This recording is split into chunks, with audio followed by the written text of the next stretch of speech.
तो इस एपिसोड की स्टार्टिंग होती है और हमें दिखाया जाता है, तभी हमें एक बंदे को दिखाया जाता है जो कि जोर से कहता है, ब्रदर लू, कि आपने इस चीज़ का पता लगाया कि आपके इन सारी चीज़ों के पीछे कौन है। मैं इस चीज़ से बहुत ज़्यादा अनकंफर्टेबल हूँ क्योंकि आपको हर दिन इस चीज़ का ब्लेम खुद पर लेना पड़ता है। तभी वो बंदा कहता है, ये कैंपेन का आखिरी समय है, प्रेसिडेंट कैंपेन का। अब मैं इस चीज़ को देखना चाहता हूँ कि क्या वो इससे भी ज़्यादा खतरनाक या फिर घटिया ट्रिक का इस्तेमाल करता है, और आखिर इसके अलावा बाकी सब मारे जा चुके हैं, आखिर यही सही क्यों है। वो बंदा कहता, हाँ ये एक अच्छा आइडिया है। उसकी बात सुनकर वो कहता, हाँ। तभी वहां पर एक बंदा आता है, वो कहता, सर मुझे इमीडिएटली अपने काम पर जाना होगा। तभी बंदा चिल्लाते हुए कहता, ब्रदर लू, आपका आखिर इन सारी चीजों को लेकर ओपिनियन क्या है? आखिर आपने पब्लिक का ओपिनियन इस तरीके से क्यों किया, और आखिर इतना बड़ा फ्यूज उस शीटिंग के पैन पर क्यों हो गया? तुमने सच में काफी बढ़िया काम किया है। तभी वो कहता, रुको, अगर पब्लिक का ओपिनियन शीटिंग पर कुछ ज्यादा ही हो गया तो मुझे लगता है कि मेरी बेबी भी इससे काफी ज्यादा अफेक्ट होगी। वो बंदा कहता है, तुम्हारी बेबी? वो बंदा कहता है, ब्रदर लू, मुझे इस चीज से कोई फर्क नहीं पड़ता कि पब्लिक का ओपिनियन क्या है, लेकिन ये शेंगोंग को कुछ भी नहीं होना चाहिए और आप उसे नहीं कर सकते। वो कहता है, ये शेंगोंग, आखिर तुम इस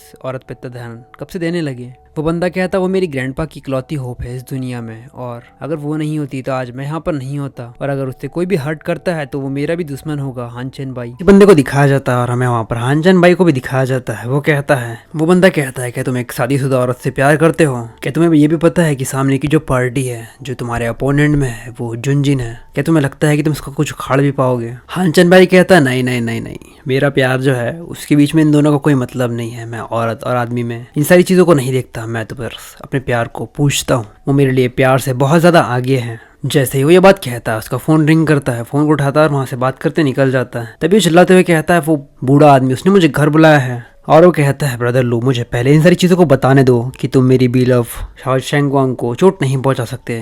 क्या तुम समझ गए? जैसे ही लूस की ये बात सुनता हुआ कहता, ठीक है मैं समझ गया, तुम जल्दी से घर जाओ। जैसे ही वो ये बात कहता है, वहां से निकल जाता है। उसके जाने के बाद वहां पर एक बंदा आता है जो उसके सामने कुछ डॉक्यूमेंट्स रखता है, जहां पर हमें कुछ फोटोज को दिखाया जाता है। वहां पर हमें जाओ को दिखाया जाता है फोटोज में शेंगोंग के साथ में। वो उसकी तरफ काफी ज्यादा गुस्से में देखता है और कहता है, आखिर इनकी ये रिलेशनशिप क्या है? वो बंदा जिसने उसको ये फोटोज ला कर दी होती है, वो कहता है कि आप इन सारी चीजों से थोड़ा हैरान है या फिर परेशान। वो कहता है, सर क्या आपको इन सारी फोटोज को पब्लिश करना है? लू कहता है, आखिर मेरा इन सारी फोटोज से लेना देना ही क्या है, और इन सारी चीजों से किसी को कोई भी फर्क नहीं पड़ने वाला, तो मुझे नहीं लगता मुझे इन सारी चीजों में इन्वॉल्व भी होना चाहिए। और वो कहता है, लास्ट टाइम जब मैंने तुम्हें कहा था कि तुम्हें उसकी इंटेरोगेशन करना है ये शेंगवांग की, तो वो कैसे गई थी? वो बंदा कहता है, उसके पिताजी का नाम शॉन्ग चाओ की है और उसकी माँ का नाम है बाइलान। मुझे उसके बारे में कुछ स्पेशल पता नहीं।